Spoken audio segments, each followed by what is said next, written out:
So we realized if we're going to compete with someone like Bloomberg and others, big gorillas in the space, we better be offering something they don't have.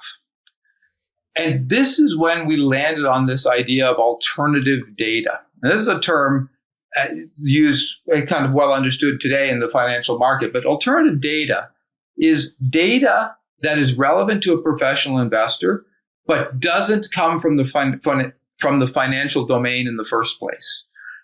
And in the world we live in today, there's data kind of being created everywhere all the time. It's ubiquitous. It's a byproduct of things that are happening in every company. I often say, if you could just tap into every database in the world in some magical way, you could know the state of the global economy in real time. You could know, there's nothing you can't know. Well, there's one example that I was reading about in prep for this interview. I think it was an article about quantum in the Financial Times, and it described the use of aircraft lease information as a predictor of M&A activity. Yeah. Can you walk us through how aircraft leases has anything to do with M&A, or how it would be sort of a canary in the coal mine or bellwether to M&A activity? Yeah, it's a great example. It's a great example of alternative data. So here's the thing with how that works. There's all these airplanes flying around, and they all have transponders on them, and they're all broadcasting exactly who they are and where they are. They're doing that by law. And that data is in the public domain. It's radio waves.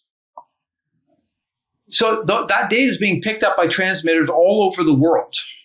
And so if you kind of work with the right people and cobble together the right databases, you can actually track the movements of every plane in the world at all times. And that's kind of freaky. Yeah, it is. Now, secondly, if you happen to know who owns these planes or who leases these planes, you can start inferring things about business activity. So, if you see a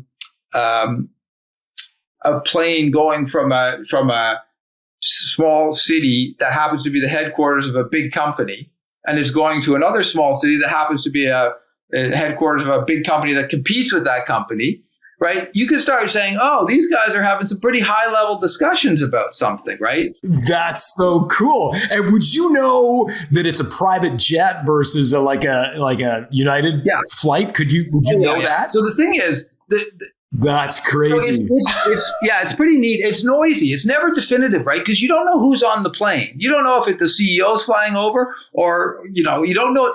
But if it's the private jet, you'd assume it's somebody important, right? So here's the thing with that particular data set. It never tells you anything definitive, but it gives you some hints, right? So if you're a professional analyst watching a particular space and you already suspect that something's happening, this might put you over the edge to say, aha, I knew it. Something's going down here, right? But just zooming out, this is a great example of alternative data, because you're not using any data that derives from the company or from Wall Street or from the government. It's not illegal. You're not stealing this. It's all in the public domain. Exactly. And so so that's the data. We actually offered that on Quandl.